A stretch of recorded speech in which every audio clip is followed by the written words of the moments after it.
Okay. And who's the Achilles guru? Oh, the Achilles guru. The Achilles guru. So, okay, let me break it down for you, okay? So, I was injured in the process and I dislocated my shoulder playing football, American football. And Where did you play? I played, so this was prior to college. This was when I was playing for a team called Montreal Transit. It was a semi-pro team. And this was a semi-final game. So, whoever was going to win this game was going to play for the national championship. And it was a freak accident. So I was running and I came to make the tackle. The guy was in front of me. But then there was a guy who came and blindsided me. I didn't see him because you're wearing the helmet. Your peripheral vision on this end is kind of limited. So I was really focused on making the tackle and somebody came and tackled me. And there was somebody here. Now, when he came and tackled me, the impact went right into my shoulder. And, he came this way. There was somebody here. It went right into my shoulder and I dislocated my shoulder. After which I had an operation and that was pretty much the end of my competitive career as a football player. But then most recently, 2 years ago, right after the pandemic, I went to play basketball at a basketball court right next to my house. And I was warming up by myself, just shooting the ball. And then a couple of friends of mine came, which it wasn't planned. Well, I insisted that we play a 3-on-3. And within the process, I had the ball. I came to pass the ball, and I heard a pop. And there goes my Achilles. So I knew right away my Achilles was torn. My wife was pregnant at the time. I was a student at the time. And that was when I took a deep dive into learning everything about the Achilles. Because I had no choice but to get better, fast, and with the sense of urgency of my wife being pregnant, me needing to work because I still have the house, but I had a house, I had a mortgage, and that's the Achilles guru. Okay. And did you become that's what I heard. You can confirm. Did you become a social media sensation because of that or no? So I heard on TikTok. I'm not sure. the TikTok was doing very well. So I posted my journey, and at the time there wasn't a big amount of people. It wasn't a common injury. It's not a uncommon injury, but it wasn't a common injury. But right when I tore my Achilles, there was a spike in the amount of people who tore their Achilles. So I started a group online. I actually manage a group of people who tore their Achilles. So everybody comes in and shares their experience. There's, I think, around 7,000 people in that group. And then on my TikTok, I posted videos and they did very well. And from there, I actually have people who drive 2-3 hours to come and see me just for their Achilles. Considering this is a long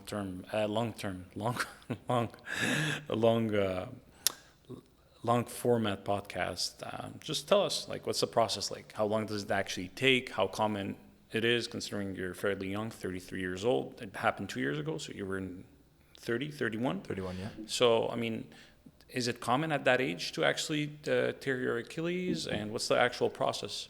Okay, so to answer your question, it's becoming a lot more common. Post-pandemic, it's become very, very common, where we have not only the regular person, but also more professional athletes tearing their Achilles.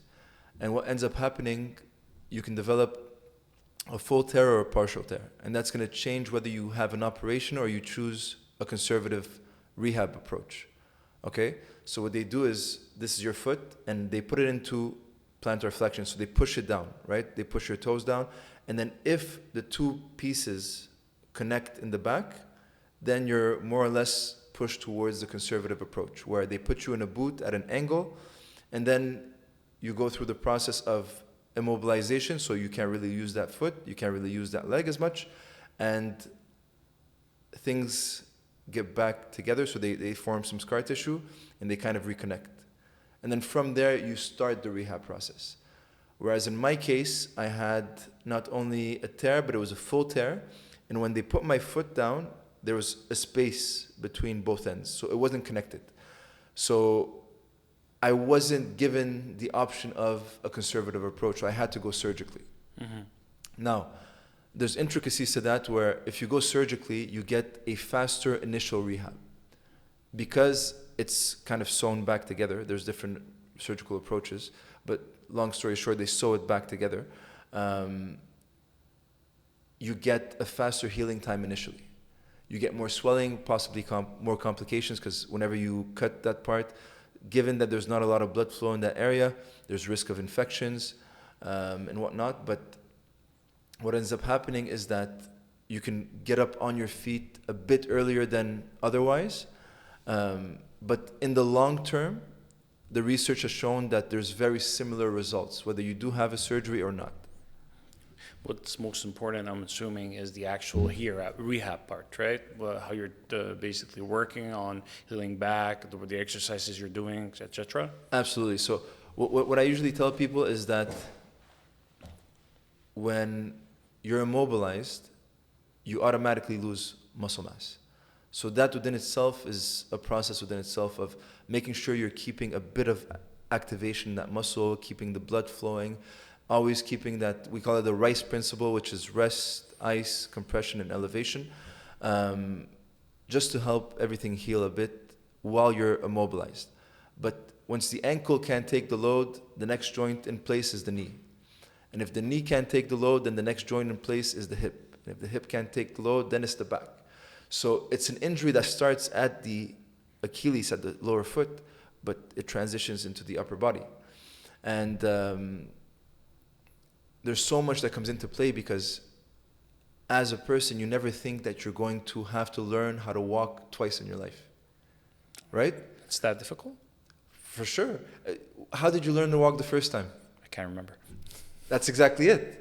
You kind of walk, you fall, you try, you never really learn how to walk. You just, you learn, but it's not a process you think about.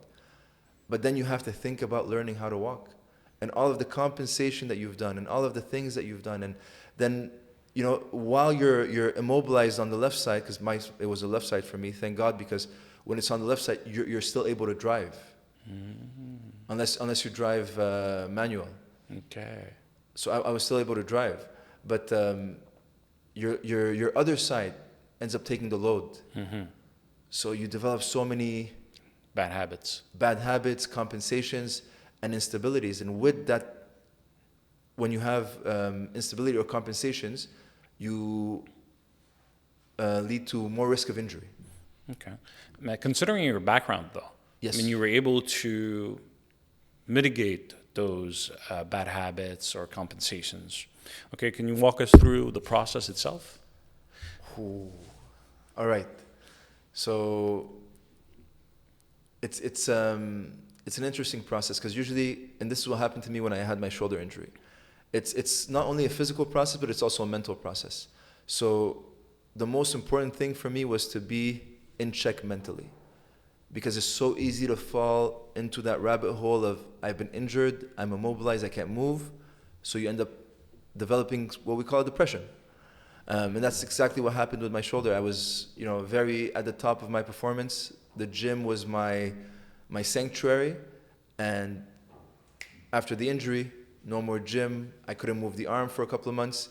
So I fell into a depression. So my goal with this injury was to, hey, when I look back at this in a couple of months or in a year from now, I want to be proud of the person who went through this injury. So you got to keep yourself optimistic and knowing that it's something that happened, but it's going to pass. And then the whole physical part is, so it's the lower leg.